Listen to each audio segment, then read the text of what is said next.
여러분 안녕하세요. 자, 세계사 두 번째 시간입니다. 자, 오늘은 지난 시간에 이어서 이쪽 서아시아의 두 번째 이야기를 할 텐데, 지난 시간 끝자락에 파르티아라든지 아니면 사산 이네들은 동서교육을 상당히 활발히 했다.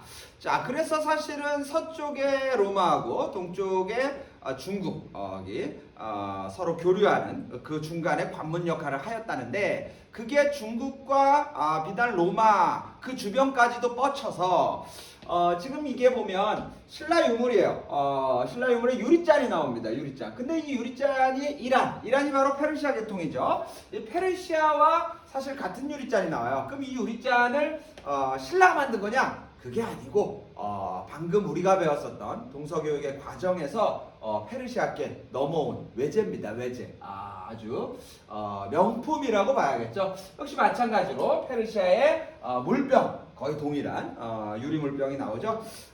그래서 이러한 영향을 주고받더라, 이런 것들 마지막으로 좀 이야기를 드립니다. 자, 오늘은 17페이지 하단에 있는 종교 이야기를 시작으로 좀 보도록 할 텐데, 자, 그것에 앞서서 또 한마디 그냥 해보면, 여기 할아버지 한 분이 나오죠. 제가 이 두 분의 할아버지 중에 누굴 보고자 하냐? 여기 지금 화살표로 요분이라고 지시하고 있죠. 하얀 티셔츠를 입은 이 할아버지. 뭐 하시는 보니까 요즘은 UFC가 격투기로 유명하지만 예전에는 권투였어요. 아주 전설적인 권투 선수입니다, 이 할아버지. 누군지 혹시 아시는 분 있는지 모르겠는데, 지금 나이가 한 60에 가까워 보이죠, 외모상으로. 이분이 지금 이 티셔츠를 벗었다. 지금 이 할아버지가 지금 이 속은 어떨까요? 제가 벗기 좀 그렇네요. 하여튼 속을 보겠습니다. 지금 이분 몸은 거의 20대예요. 이전에 배웠었던 스파르타. 정말 초콜릿 복근의 엄청난 분이죠. 이분은 전설적인 복싱 스타, 바로 마이클 타이슨이라는 분이에요. 이분이 말이죠, 별명 보세요. 핵주먹. 한 번 맞으면 그냥 끝나는 거예요. 그냥 스치기만 해도 쓰러진다라는 바로 핵주먹 타이슨입니다. 여기 성적 보세요. 50승 44KO. 대부분 그냥 다 넘어졌다는 거예요. 그냥 못 일어났다는 겁니다. 여기 지금 챔피언 보시죠. 전설. 그냥 권투하면 타이슨. 이라고 말할 정도로.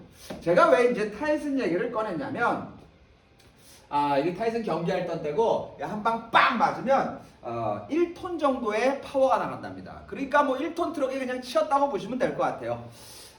이분이 그렇게 전성기를 구가하시다가 불운의 그런 일을 당하게 되는데, 이게 이제 경기하다가 상대방 귀를 물었어요. 지금 귀 무는 장면인데 귀를 물어버렸습니다. 이거는 반칙이죠. 권투할 적에 왜 귀를 뭡니까? 이게 참 본인 뜻대로 잘 안 되니까 그만 성질을 이기지 못하고 귀를 물게 되고, 이게 몰수패를 당하면서 이 타이슨도 나락으로 빠지더라. 이분이 했었던 아주 의미 있는 말 한마디를 여러분에게 전해주고자 제가 이분 이야기를 좀 꺼냈습니다. 이분이 전성기 때 했었던 말이에요. 영어니까 여러분 더 잘 아시겠죠? Everyone has a plan until they get punched in the mouth. 대부분의 사람들은 다들 계획이라는 것이 있지. 그것은 그들의 입에 내 펀치가 들어가기 전까지 말이야. 펀치 맞기 전까지, 링에 올라가기 전까지는 다 계획을 세우고 이렇게 저렇게 하면 이길 것 같고 온갖 깨워서 링에 올라갔다는 거예요. 하지만 내 펀치 한 방이면 그 계획은 다 끝이 나는 것이야 라는 어떤 자신감입니다. 저는 여러분에게 이 플랜, 여러분들 새학기니까 다들 플랜을 가지고 계시고, 이 플랜 가지고 이리저리 하면 잘 되겠지 라고 여러분이 계획을 세우고 링에 올라갈 겁니다. 하지만 그 링이 만만치가 않아요. 여러분이 계획 세울 때 그런 것과는 전혀 다른 그러한 라운드가 펼쳐지죠. 그때조차도 그 플랜이 이어지길 바라는 마음. 쉽지 않을 겁니다. 무수한 펀치가 날아들 수도 있어요. 여러분을 넘어뜨릴 정도로 엄청난 펀치가 날아오는 건 이미 1학년 때 겪어보았다. 자, 그렇다면 그 펀치를 이길 수 있는 맥집, 우리 맥집이라고 하죠. 맞아도 버티는 힘. 이 버티는 힘이 있어야만 이 플랜이 결국 성공하더라. 플랜이 중요한 게 아니고 그것을 버티는 힘, 그리고 기어이 여러분들이 실행하는 끝을 보는 힘이 아마도 2학년 때 여러분에게 승부수가 될 것이다. 이런 생각을 좀 드리면서 오늘 두 번째 이야기 드리겠습니다. 지난 시간에 요 첫 번째 서아시아 첫 번째 세트를 봤었죠. 최초의 통일국가 아시리아. 하지만 오래가지 못했다. 왜냐? 강압 통치 때문에. 그리고 이곳의 주인공 페르시아가 등장하는데 앞에 있는 페르시아다 아케메네스 페르시아. 아케메네 페르시아의 우리 다리우스 1세를 좀 살펴보았고, 그런데 아케메네스 페르시아가 아쉽게도 또 무너진 이유는 저쪽 그리스에서 왔었던 정복군주 알렉산드로스 대제 때문이다. 그래서 무너졌는데 알렉산드로스 대제도 오래 못 가고 그곳에 파르티아라는 중개무역 국가가 섰다가 결국 마지막에도 엔딩도 페르시아더라. 사산 페르시아. 사산 페르시아는 비잔티움과 다투다가 결국 이슬람에게 망한다. 언제? 7세기. 자, 여기까지가 큰 전개예요. 구체적인 이야기는 다시 한번 복습하시고, 자, 두 개의 페르시아가 있어요. 앞에 페르시아와 사산 페르시아. 끝에 보면 조로아스터교가 나옵니다. 조로아스터교. 페르시아의 종교는 조로아스터교예요. 조로아스터교가 성립한 것 앞에요. 국교로 완연하게 확정된 것은 뒤에 있는 사산입니다. 자, 그 맥락, 그 차이를 약간 구별하시면서 어떤 종교기에? 라는 것을 좀 살펴보는 것이 밑에 나오는 남부장입니다. 조로아스터교는 자, 경전이 있는데 아베스타. 경전은 어쨌든 뭐 알아두셔야죠. 예전에 우리 인도의 브라만교, 아리아인의 브라만교가 베다였어요. 베다. 자, 아베스타와 베다. 이제 경전 두 개 나왔습니다. 자, 그 조로아스터교는 세상을 선신, 착한 신이에요. 착한 신은 빛으로 표현되는데 빛이고 선신이야. 이름은 뭐냐? 아우라 마즈다. 아우라 마즈다가 선신의 이름이고 빛으로 출현한다. 이런 말 하는 사람이 있어요. 선생님, 아우라 마즈다 왠지 일본 사람 같은데요. 아베스타, 아베 때부터 왠지 일본 같았어요. 일본 아닙니다. 이쪽 동네 서아시아예요. 아우라 마즈다. 자, 이분은 유일신이에요. 유일신. 자, 어쨌든 유일신인 아우라 마즈다. 빛으로 표현되는 이 선한 신과 악신, 옆에 뭐 성경으로 따지면 사탄이죠. 사탄과 싸우는 것이 세상 일이다. 세상은 이 선신 아우라 마즈다와 악신 간의 싸움이다. 그러면 이들은 무엇을 숭배하냐? 아우라 마즈다를 숭배할 것인데 그분이 세상에 빛으로 오시잖아. 그래서 빛을 숭배합니다. 그럼 빛은 어디서 나오냐? 불에서 나옵니다. 그래서 불을 숭배하죠. 불을 숭배하기 때문에 얘네들이 이제 동서교역을 하죠. 그러다 보니 동서교역을 통해서 이 조로아스터교가 중국으로도 막 갑니다. 그럼 중국 사람들이 불을 섬기는 애들이야. 그래서 걔네를 뭐라 하냐? 배화교라고 합니다. 요거는 중국인이 부른 조로아스터교의 명칭이에요. 배는 뭐냐? 숭배. 화는 뭐냐? 불. 불을 숭배하는 종교 배화교. 배화교는 곧 조로아스터교. 자, 선신과 악신의 투쟁. 여러분, 이분 누군지 아시나요? 지금 코수염이 상당하시죠? 지금 거의 뭐 머리털처럼 코수염이 나신 이분, 철학자 중에서도 아주 유명한 철학자 프리드리히 니체입니다. 니체가 썼었던 아주 유명한 책이 바로 자라투스트라는 이렇게 말했다. 신은 죽었다. 뭐 이런 이야기를 했었던 자라투스트라는 이렇게 죽어. 여기서 자라투스트라가 누구냐? 바로 조로아스터입니다. 이 사람이 신은 죽었다라고 하면서 결국 인간이 이제 스스로 판단해야 돼. 인간의 자유의지를 강조하죠. 이제 인간만이 세상의 주도권을 가졌어. 그 자유의지를 바로 선신과 악신, 이 조로아스터의 교회 원리에 따라서 생각하는 거예요. 선신이 여러분에게 야, 너 공부해야지. 너 착한 애잖아. 라고 말할 때 악신이 와서 야, 무슨 공부는 공부야. 너 원래부터 공부 안 했잖아. 라고 이러한 서로 갈등 관계에 있을 때 여러분이 어떻게 판단하느냐. 그런 자유의지에 따라서 인간은 살아간다. 뭐 이런 이야기를 하고자 했는데 그때 조로아스터를 자신의 책 이름에 넣었던 것이죠. 자라투스트라는 이렇게 말했다. 자, 여기 보면은 불이 있죠. 불이 활활 마치 올림픽의 성화처럼 활활 타오르고 있다. 여기 날개 핀 이 사람이 이제 아우라 마즈다를 상징하는 것입니다.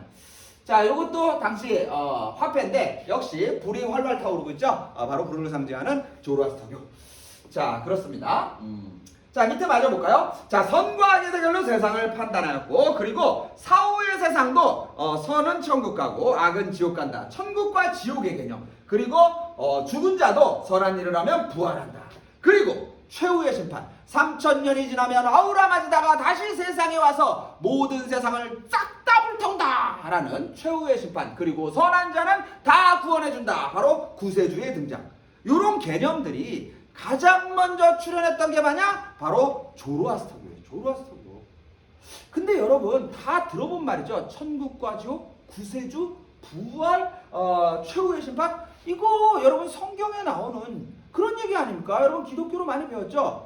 근데 이런 개념이 기독교에서 먼저 출현한 게 아니고 조로아스터교에서 이미 출현한 개념을 기독교가 그 용어를 받아들인 겁니다. 이건 역사적인 맥락이에요. 제가 종교를 부인하고 막 이런 이야기를 하는 게 아니고 다 이종교 이야기, 이 동네 이야기이기 때문에 그렇습니다. 서로 영향을 주고받는 거죠. 자, 그래서 거기 뭐라고 나오냐? 유대교라든지 그리스도교라든지 이슬람교의 이런 개념들, 이러한 원리들을 다 전해준 그러한 영향. 어찌 보면 최초의 종교, 인류 최초의 종교 조로아스터교다라고 말하기도 하죠. 자, 조로아스터교 설명드렸어요. 자, 이게 이제 교과서에 나오는 것이고 지금 날개를 펴고 아우라 마지다가 지금 계속 보이고 있죠. 저게 이제 상징이에요. 아우라 마지다. 페르세폴리스라고 했으니까 서아시아 지역이죠. 읽어보면 조로아스터교는 불을 신성시하고, 그렇죠, 유일신을 숭배하고 아우라 마지다죠. 세상을 빛과 선의 신 아우라 마지다와 어둠과 악의 신 아리만이 싸우는 것으로 보았다. 세상을 선과 악의 싸움으로 보았다. 선과 악의 대결, 최후의 심판, 천국과 지옥, 구세주의 출현, 이런 것들의 교리는 다 조로아스터로부터 시작되었고, 그것이 유대교, 그리스도교, 이슬람교에 영향을 미쳤다. 자, 이렇게 교과서에 나옵니다. 자, 설명드렸어요. 자, 그래서 이 조로아스터교가 앞에 있는 알케메네스 페르시아 때 성립하고 뒤에 있는 사산 페르시아 때 국교로 나라의 종교로 되었다. 자, 그런데 사산 페르시아의 종교 하나가 더 있어요. 국교는 아니지만 마니교라는 게 창시되고 번성하였다. 마니교 밑에 당구장에 또 나와요. 마니교는 누가 만들었냐? 마니가 만들었어요. 마니라는 사람이 만들었고, 이 마니라는 사람이 여기 지금 보니까 조로아스터가 번성하고 있고, 조로아스터교가, 그리고 동서교역하다 보니까 이게 로마 쪽에서 크리스교가 막 들어오고, 그리고 또 인도 쪽에서 불교가 막 들어와요. 자, 그러니까 여기는 뭐 종교의 시장이기도 한 거예요. 자, 그래서 이 사람이 이걸 그냥 싹 다 합쳐버린 거죠. 뭐라 그랬냐? 마니는 아담 이후에, 조로아스터 이후에, 그리고 예수 이후에, 부처 이후에 마지막 사도다, 마지막 예언자다 라고 스스로를 규명하면서 새로운 종교, 융합종교, 짬뽕 종교, 마니교를 만든 거죠. 많이 모아서 마니교를 만든 겁니다. 자, 그래서 마니교는 동서교역이 활발하고 번성하였던 바로 사산 페르시아 때 번성하였다. 자, 여기까지가 첫 번째 세트의 마지막 이야기입니다. 사산 페르시아의 끝자락에 7세기 이슬람에게 망했다. 이야기가 나왔으니 두 번째 세트는 이슬람이겠구나 라고 하면서 뒤로 넘기겠습니다. 자, 이 세트예요. 자, 시작은 몇 세기? 7세기. 내용은 뭘까? 이슬람 이야기가 될 것 같아요. 자, 이슬람은 대체로 이제 족속으로 따지면 앞에 나오는 페르시아는 족속으로 따지면 이란 계통이죠. 자, 이쪽은 족속으로 따지면 이제 아랍 계통이죠. 아랍 계통. 그러니까 여기 지금 다양한 민족이 있고, 초반 1세트는 이란 계통이 주도권을 쥐면서 페르시아라는 왕조들을 이어나갔다면 1세트는 아랍 족속들이 이슬람이라는 종교를 활용하면서 역사를 다시 전개하더라. 이렇게 보시면 될 것 같아요. 세기 7세기 나왔죠. 자, 첫 줄에 보니 이슬람 세계가 출현한 배경이 뭐냐? 바로 6세기 때. 자, 6세기라는 말은 이슬람 출현이 7세기니 바로 직전에 이런 표현이라고 보면 될 것 같아요. 비잔티움 제국과 사산 페르시아가 대립하는데, 자, 이 지도는 요거죠, 요거. 바로 앞선 시기에 사산이 있었고 사산은 누구와? 비잔티움과 다투고 있었다. 그 이야기를 하는 거예요. 그러니까 이슬람 출현 이전에 두 나라가 싸우고 있었는데 라는 이야기예요. 자, 그 이야기가 이렇게 지도로 나옵니다. 사산과 비잔티움이 다투고 있다. 자, 다투면서 문제가 하나 발생했어요. 무슨 문제냐? 이게 동서교역로거든. 근데 다투다 보니까 동서교역로가 막혀버렸어요. 자, 동서교역로가 단절되었다. 자, 그런데 동서교역은 하고 싶어. 여기에 얼마나 많은 이익과 물산들이 지금 대기하고 있을 것 같습니다. 그러니까 여기 안 되면 딴 길 찾아야죠. 딴 길. 그래서 딴 길을, 여기는 지금 다툼의 공간이 육지에서 벌어지니까 딴 길을 타고 갑니다. 육지가 아니고 바닷길을 통해서. 바닷길이 어디입니까? 지중해 밑으로 홍해. 이게 이집트에서 아랍으로 건너가는 길이죠. 홍해를 통해서 이렇게 건너서 단절된 길을 피해서 새로운 동서교역로가 출현하더라. 거기 보니까 홍해교역로가 발달한다. 자, 여기가 이제 교역의 중심지가 되면 그 주변에 교역의 도시가 생기고 그 도시가 이제 동서교역의 돈벼락을 맞는 거죠. 새로운 도시가, 신도시가 출현하는데 그것이 바로 홍해변에 있었던 메카요, 메디나였더라. 메카와 메디나. 이곳이 이제 이슬람의 출현지죠.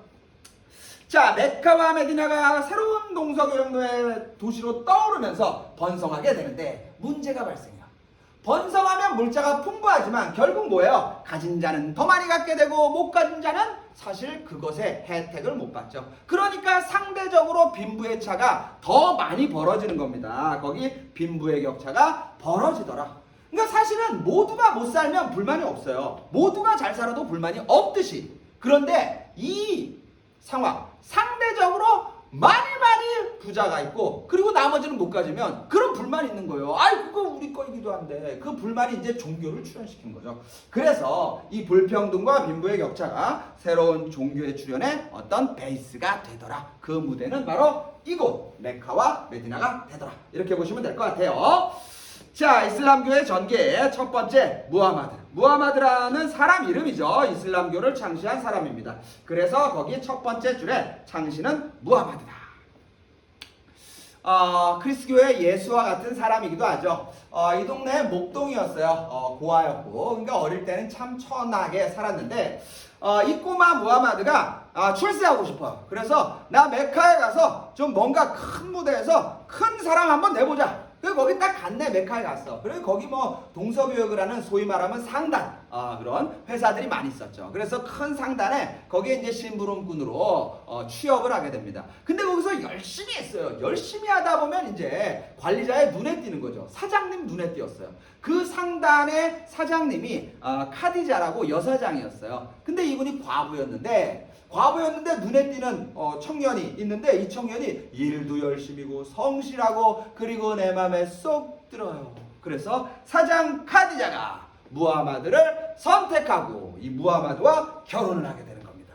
무하마드 입장에서는 재벌집 따님과 결혼을 한 거나 진배가 없는 거죠. 당시 카디자의 나이는 45, 무하마드는 20살. 나이 차이가 25살 차이가 나요? 그렇습니다. 여러분은 이런 상황에서 결혼하실 건가요? 사랑은 모든 걸 뛰어넘어요. 이런 나이가 뭐가 중요합니까? 결국 카디자와 무하마드가 결혼을 하게 됩니다. 무하마드는 이제 사장이 된 거죠. 이 큰 상단의 사장이 됐어요. 더 이상 열심히 할 이유가 없어요. 그래서 이제 명상을 하면서 그쪽 사막이란 동굴에서 명상 생활을 즐기면서 여유롭게 살죠. 키라 동굴이라는 곳에서 명상을 꾸준히 했습니다. 그런데 어느 날 웬 이상한 것이 눈앞에 나타나요. 그게 뭐냐? 바로 이상함. 이상하죠? 좀 날개가 달려있고 시조새 아니에요. 시조새 아니고 날개가 달려있어요. 그래서 무하마드 깜짝 놀라서 누구세요? 그랬더니만 바로 이 사람이 뭐라 하느냐? 나 너무 놀라지 마라. 나는 신께서 보내준 천사 가브리엘이다. 성경을 좀 본 사람은 알 테지만 가브리엘은 성경에 나오는 말이에요. 성경의 천사입니다. 근데 여기도 가브리엘이 나와요. 난 가브리엘이다. 이제부터 너는 내 말을 읽어라. 나는 피 한 방울로 세상을 만든 알라의 말을 너에게 전할 것이다.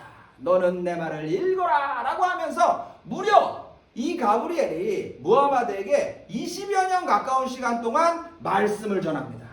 무하마드는 그 말씀을 이제 받아 적는데 문제는 뭐냐? 글자를 몰라요. 문자를 못 적어요. 이거 어렸을 적에 배우지 못했던 거죠. 그래서 이제 자신의 제자 고용을 해서 그 사람에게 자신이 늘 가브리엘에게 들었던 걸 적게 만듭니다.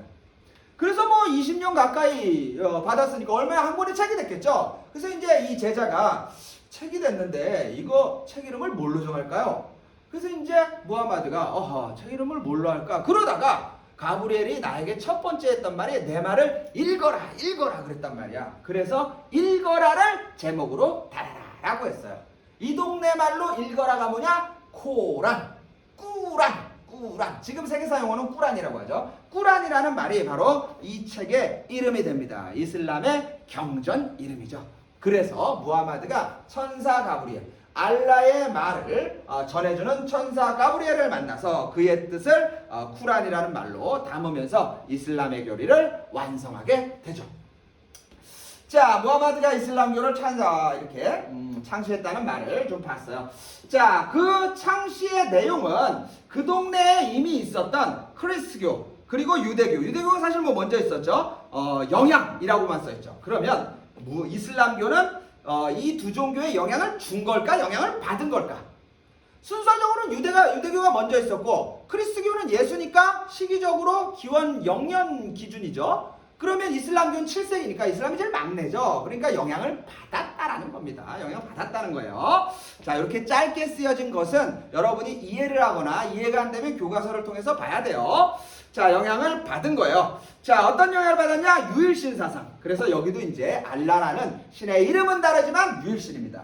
그리고 우상숭배. 다 우상숭배를 배격하죠. 유일신은 다 우상숭배를 배격해요. 왜? 나만 신이니까. 우상숭배를 배격하고 이슬람이 우상숭배에는 거의 갑이죠, 갑. 그러니까 사실 유대교도 그렇고 크리스교, 뭐 불교도 마찬가지지만 성상을 만들죠. 그러니까 예수님이 십자가 이렇게 박힌 것, 혹은 십자가 이런 거 예수님이 만들려고 한 게 아니에요. 그러니까 사실 이런 것도 어찌 보면 우상에 가깝습니다. 그래서 이슬람은 이런 거 안 만들어요. 그러니까 알라와 관련해서 혹은 무하마드와 관련된 어떤 것도 만들지 않습니다. 그 정도로 이슬람이 좀 종교적으로 철저해요. 자, 그리고 신 앞에 평등하다. 이게 이제 유일신 사상의 기본적인 이념이죠. 이 신 앞에 평등하다가 결국은 이 차별적이고 빈부의 격차, 이 불평등에 허덕이던 사람들에게 그냥 환호받게 되는 거죠. 자, 그래서 이러한 논리로 종교를 만들더라. 자, 그리고 헤지라라는 경험을 하게 되는데 밑줄 헤지라 622년 7세기죠. 이거를 이슬람은 기원년으로 삼고 있는데 역사의 시작점으로 삼고 있는데 이 헤지라가 뭐냐면 이주라는 뜻이에요. 이주. 뭔가 이동하였다라는 뜻인데 어디에서 어디로 이동하였냐라고 한다면 메카에서 메디나로 이동하는 것. 요게 헤지라라고 합니다. 그러면 왜 무하마드는 메카에서 메디나로 이동했을까라는 것을 설명을 좀 드리면 메카에서 귀족층에게 박해를 받았다고 거기 써 있어요. 신 앞에 평등한데 귀족들이 이 엄청난 부를 지들만 누리고 있는 거야. 그래서 무하마드가 이런 돼지 같은 놈들아 니네만 처먹지 말아라 뭐 이렇게 해서 신 앞에 모두 평등하니 다 같이 놀아먹자 이렇게 얘기를 한 거죠. 그렇게 설파를 한 겁니다. 빈곤층은 엄청나게 환호했겠죠. 하지만 가진 자들 귀족들이나 이런 사람들은 얼마나 눈에 가시 같았어요. 그래갖고 저 입 닥쳐라 그러면서 이제 박해에 들어가는 것이고 무하마드가 이제 살 길을 찾아서 도망가는 겁니다. 도망가는데 대낮에 도망가면 쟤네들이 와서 나 죽일 수도 있잖아. 그래서 밤에 몰래 야음을 틈타서 도망갑니다. 숨고 여기는 뭐 짧아 보이지만 꽤 오랫동안 도망갔겠죠. 그렇게 도망갈 적에 밤에 도망갈 적에 길은 안 보이고 밤은 어두워요. 그런데 이 무하마드를 지켜주기 위해서 하늘에 있는 알라가 하늘의 초생달과 별을 띄워서 그에게 길을 안내합니다. 그래서 이 헤지라라는 경험 속에서 무하마드는 초생달과 별이라는 알라의 또 다른 모습과 마주하게 됐다. 그래서 초생달과 별은 이슬람의 상징이 됩니다. 여러분 국기 중에 초생달과 별이 그려져 있는 나라들이 있습니다. 보세요. 터키, 몰디브, 여러분이 우즈베키스탄, 리비아, 싱가포르, 뭐 알제리, 파키스탄. 요 초생달과 별이 그려진 나라는 다 이슬람 국가입니다. 이슬람 국가. 그러니까 이슬람을 다르게 표현한 거예요. 그러니까 기독교 국가에서 십자가 그려놓은 거랑 똑같습니다. 십자가. 네. 헤지라가 그런 의미가 있죠. 상당히 교양이 막 쌓이고 있죠. 자, 그래서 이제 메디나로 도망갔어요. 메디나로 도망을 갔고, 그 메디나가 막 도망갔는데 거기서 막 싸우고, 메디나도 그 안에서 막 싸움이 벌어졌어. 그래서 거기서 사바사바 중재를 해서 지휘권을 얻은 다음에 메디나의 힘을 가지고 메카로 다시 와서 메카를 정복해버립니다. 메카를 정복해서 그 힘으로 어디? 여기가 지금 아라비아 반도죠. 이 아라비아 반도를 통일하였다. 이게 바로 무하마드의 업적이에요. 자, 그래서 무하마드는 종교를 창시하고 헤지라라는 이주 공간이 하나 경험이 있었고 정복을 활발히 하여서 이 반도 통일을 이루었다. 한 가지 설명 안 한 게 있는데 이게 이제 코란에 나오는 인물들이에요. 주요 인물. 예전에도 말했지만 아담, 노아, 아브라함, 뭐 야곱, 뭐 다윗 다 나오죠. 여기에 요셉, 예수도 나옵니다. 예수도 다 나와요. 다 나옵니다. 이건 사실 구약과 신약의 모든 인물들이 다 코란에 있다고 보는 게 맞을 것 같은데 예수를 그리스도교에서 말하는 삼위일체 하나님과 예수는 같다라고 보지 않습니다. 유일신 오직 알라 말이다. 그럼 예수는 뭐냐? 예수는 앞선 수많은 선지자와 함께 그냥 선지자다라고 보는 것이고 최후의 선지자를 무하마드로 보는 거예요. 그리고 얘네들이 그리스도교가 교리를 잘못 해석했다. 여러분 알다시피 아브라함이 있고 아브라함이 이제 이삭 선생님이 나왔네요. 어쨌든 아브라함이 이제 그 신에게 바치려고 이제 이삭을 이제 신에게 바치려고 하다가 신이 이제 멈추게 하죠. 그리고 다른 아들이 이스마엘이 있어요. 근데 이 코란에서는 이스마엘하고 이삭하고 바뀌었다라고 보는 거예요. 이스마엘이 바로 아랍 쪽에 이제 사실 기원을 이루는 것이고 이삭이 이제 예수로 가는 거죠. 예수로 가는 것인데 요게 뒤바뀌었다 이렇게 보는 거예요. 그래서 정통성 면에서 바로 이쪽 라인에 있다. 예수는 정통성이 없다. 뭐 요런 라인이 조금 해석을 좀 달리하는 거죠. 우리가 아는 범위에서 좀 설명을 드렸습니다. 자, 어쨌든 무하마드 봤어요. 자, 하단의 지도 별표. 이 지도를 해석하는 것이 여기에서 키포인트입니다. 자, 지금 우리가 무하마드만 배웠죠? 자, 무하마드가 지금 메카에서 창시하고 메디나로 헤지라했었고 그 다음에 통일하였다. 자, 요 아라비아 반도 통일. 여기까지가 지금 기본적으로 무하마드예요. 무하마드. 자, 다음 이야기는 이제 영토선이 달라집니다. 우선 1번을 먼저 이해하시고 두 번째로 가겠습니다. 두 번째. 자, 2번 정통 칼리프. 자, 우선 여기서 알아야 될 것은 정통이라는 것은 그 정통성이 있다 뭐 이런 말이에요. 이런 말이고 칼리프가 이제 처음 듣는 말이죠. 칼리프는 뭐냐면 무하마드가 죽었어요. 무하마드가 죽었으면 다음 이을 사람이 필요하죠. 이을 사람을 뭐라 하냐? 계승자. 계승자라는 말이 칼리프입니다. 칼리프. 그래서 계승자, 칼리프, 무하마드 이후의 시기, 계승자의 시기가 바로 정통 칼리프인데 자, 왜 앞에 정통이라는 말을 붙이느냐? 아랍 사회에서, 이슬람 사회에서 이 계승자 혹은 지도자를 어떻게 뽑냐? 회의를 통해서 뽑습니다. 부족회의를 통해서 뽑아요. 그게 기존의 방식, 정통한 방식이에요.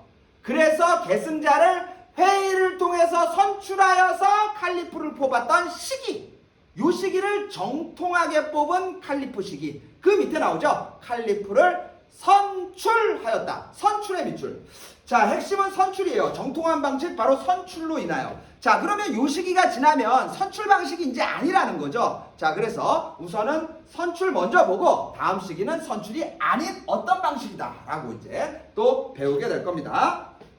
자, 정통 칼리프를 선출하던 시기다. 성립은 뭐냐? 무하마드가 죽었다. 무하마드 사후에. 자, 이슬람 공동체, 바로 부족회의 이슬람 공동체에서 칼리프를 선출하였다.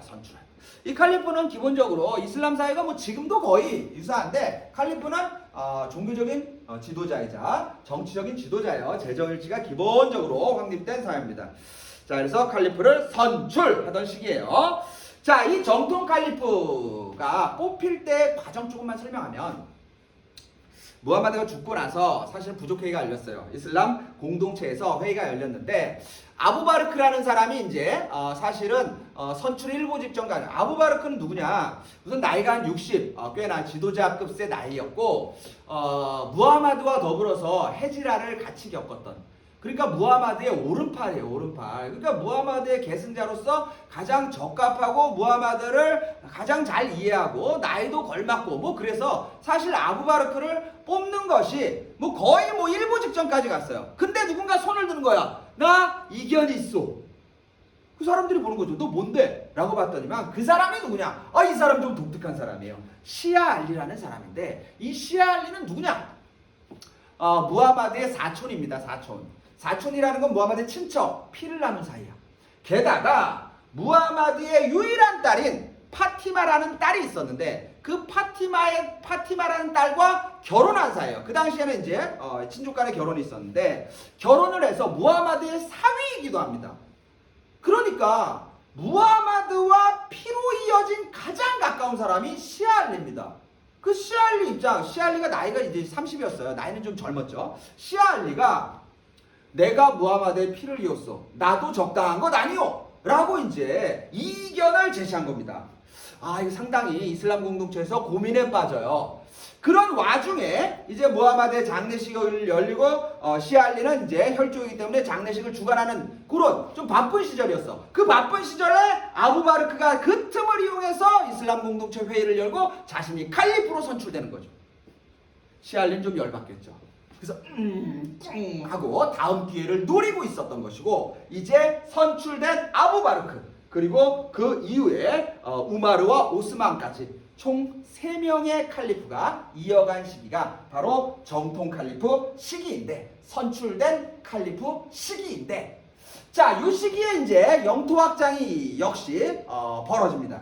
거기 교세 확장이 영토 확장이에요. 자, 여기 이슬람 아라비아 반도는 무함마드고 자, 여기를 다시 정복할 리는 없죠. 그러면 여기에서 그 주변으로 퍼졌을 겁니다. 여기 보면 4대 칼리프 시대의 영토라고 말했었던 요거는 바로 4대 칼리프 이전, 그러니까 무함마드 이후에 3명의 칼리프 시기를 말하는 거예요. 정통 칼리프 시기를 말하는 겁니다. 요 두 번째는 자, 여기 잘 보세요. 이쪽으로 이렇게 넘치겠죠. 자, 그럼 넘치면 바로 곁이 요즘 이집트죠. 이집트. 그러니까 정통 칼리프 때 왼편 이렇게 따지면 오른편으로는 이집트를 먹고 아프리카의 이집트를 먹고 왼편으로는 아라비아 반도 넘어가면 여기가 이제 서아시아 지역이죠. 서아시아를 먹었다. 이렇게 되는 거죠. 날개를 이렇게 핀 거예요. 잔에 물이 이렇게 넘쳐난 겁니다. 자, 그럼 이집트를 먹었다는 단순하게 이해하면 되는데 여기를 먹으려면 여기 있던 나라를 무너뜨려야겠죠. 여기 있던 나라가 어딥니까? 바로 앞에 있던 사산페르시아인 거죠.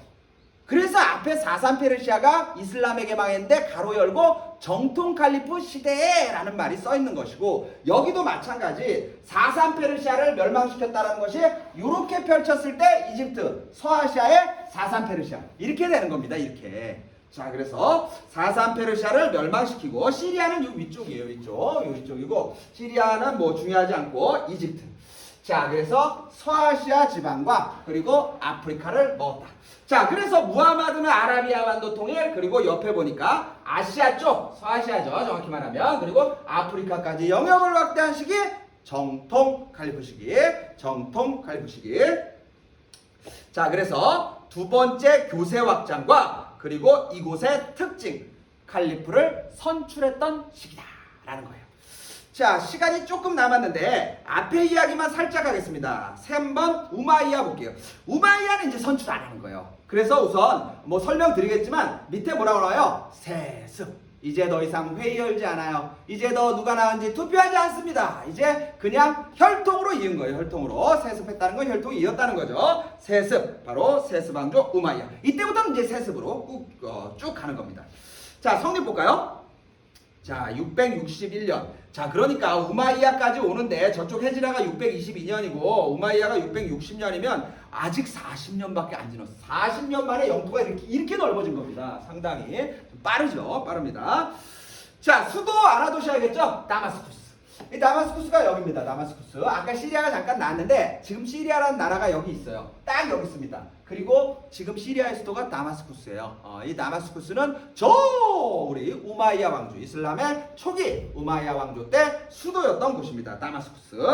자, 알아두세요. 자, 요 이야기만 하고 끝을 내겠습니다. 자, 3대 이후에 4대 칼리프를 뽑는데, 자, 선출하겠죠? 선출할 적에 바로 시알리, 아까 말했었던 무하마드의 사촌이자 무하마드의 딸 파티마의 사위였던, 파티마의 남편이죠. 그래서 무하마드의 사위였던 시알리가 드디어 선출됐다는 거예요. 그래서 4대 칼리프에 오른 겁니다. 오른 거예요. 자, 그런데 이제 문제가 생겼어. 그 문제의 결론이 거기 써 있어요. 아니, 4대 칼리프로 시알리가 뽑혔는데 죽었네요. 살해니까 누가 죽인 겁니다. 왜 이런 일이 벌어졌을까? 여러분 잘 보세요. 시알리가 혈통으로서 물론 선출은 됐지만 이제 혈통 칼리프가 생기는 거예요. 그러니까 시알리가 되는 순간 그 다음은 혈통으로 될 확률이 높아지는 겁니다. 그러면 이제 무슨 문제가 생기냐? 선출될 뻔하였던, 아니면 선출을 노리던, 선출을 될 만한 그러한 가문들은 기회가 없어지는 겁니다. 기회가 없어지는. 그러니까 주변에 선출을 노리고 있었고 힘도 셌던 가문은 열받는 거죠. 그 열받아서 이런 전통을 만들면 안 된다라고 생각한 겁니다. 그런 가문 중에 가장 힘이 센 가문이 누구냐? 그 옆에 나오죠. 우마이야 가문. 당시에 시리아 총통이었던, 여기가 시리아 지방인데 시리아 총통이었던 무아위야가 결국 시알리를 죽여버리고 새로운 왕조를 세우는데 그게 바로 우마이야 왕조가 됩니다. 차지하고 나서는 세습해버려요. 요놈도 나쁜 놈이지. 그 혈통으로 이어질까 두려워서 딱 시알리를 죽였는데, 그리고 나서 지가 세습해버려요. 뭐 이거는 뭐 누굴 탓할 문제라기면 역사적 사실. 자, 그래서 그런 거죠. 우마이야. 그러니까 사실 시리아 총통 무아위야 입장에서는 시알리가 딱 4대 칼리프 되는 순간 깜짝 놀랐겠죠. 이거 뭐야, 내가 하려고 했었는데 저런 뭐야. 우리 깜짝 놀랄 때 뭐라 그래요? 엄마야 그러죠. 우마이야가 되는 거예요. 죄송합니다. 자, 우마이야 가문 드디어 칼리프가 되었다. 한마디만 더 할게요. 이렇게 되니까 이제 분열이 생긴 거예요. 왜? 시알리가 될 적에 아무 문제 없이 됐고 칼리프로 뭐 정상적인 방식으로 된 거 아닙니까? 그런데 죽여버렸어. 그러니까 시알리를 따르는 그룹이 용납을 안 하는 겁니다. 난 계속해서 시알리를 따를 거야. 그 사람들이 밑에 나오는 시아파입니다. 시아파라는 그룹이 생겨요. 그리고 기존 방식. 우마이야도 뭐 결과적으로 뭐 기존 방식을 수하던 입장이었기 때문에 시아파와 별도에 선 사람들이 바로 수니파입니다. 그 밑에 보면 나오죠. 시아파는 시알리를 따르는 사람으로서 오직 알리만이 칼리프다. 그러니까 이 말 안에는 뭐야? 혈통이 중요하다 이런 말이 담긴 거고, 수니파는 알리가 아니어도 된다 이런 말이죠. 자, 여기 이제 시아파예요. 예언자 무하마드 핏줄만이 진정한 칼리프다. 여기 수니파는 뭐야? 공동체의 합의. 바로 이게 정통이죠. 정통적인 방식을 뽑아도 됐다. 지금도 수니파와 시아파가 이슬람의 두 파로 나뉘어서 서로 다투고 있죠. 여기 보면 이슬람하고 아프리카 이쪽이 주로 이제 이슬람을 많이 섬기는 곳인데 빨간 게 순이에요. 그러니까 순위가 지금 다수파, 당대도 다수였고 지금도 다수입니다. 이란, 이라크 이쪽 라인이 지금 시아파죠. 그 사실은 이슬람이 한뭉치이기도 하지만 이 안에서도 시아파와 수니파의 다툼이 있고, 여러 무장단체들도 많이 있는데 수니파 무장단체도 있고 시아파 무장단체도 있는 거죠. 자, 지금 현재의 수니파 시아파가 간혹가다 분쟁 과정에서 나오는데 여러분이 이걸 이해하면 조금 이해의 안목이 생기겠죠. 우마이야의 다음 이야기는 다음 시간에 배우도록 하겠습니다. 자, 오늘 수고 많으셨습니다.